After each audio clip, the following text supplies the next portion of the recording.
প্রথমেই বলি, well played Bangladesh. ইন্ডিয়াকে 170 রানের মধ্যে আটকে রাখা।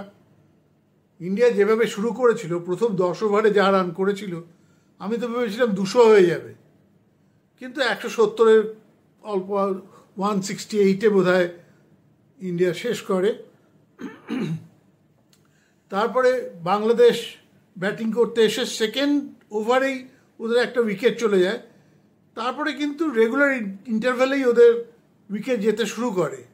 আমার মোটামুটি হিসেব ছিল ইন্ডিয়া যদি 135 করে তাহলেই এনাফ। বাংলাদেশে 135 করার মতো ক্ষমতা নেই। আর ইন্ডিয়া প্রচুর ক্যাচ ফেলেছে।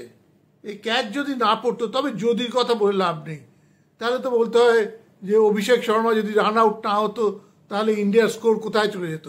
ক্রিকেটটা ওই রকমই, ওই যদি এটা হলে ওটা হতো, ওটা হলে এটা হতো, এ বাংলাদেশের লোকেরাই বলে, বাংলাদেশের ইউটিউবরাই এইরকম কথা বলে। তবে একটা কথা বলছি, আমি গতকাল বলেছিলাম বাংলাদেশ পাকিস্তানের কাছে হেরে যাবে, মনে হয় হেরে যাবে।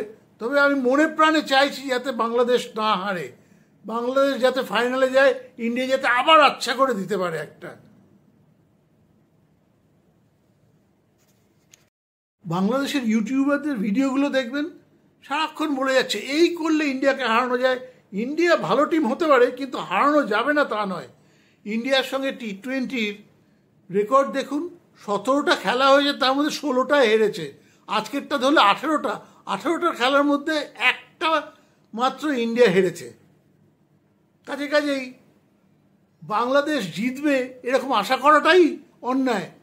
জিতে গেলে ওটা ফ্লুক, না জেতাটাই খুব স্বাভাবিক ব্যাপার। তবে বাংলাদেশে একটা অজুহাত আছে, বলতেই পারে, আজকে বোধহয় চুরটুর বলতে পারবে না।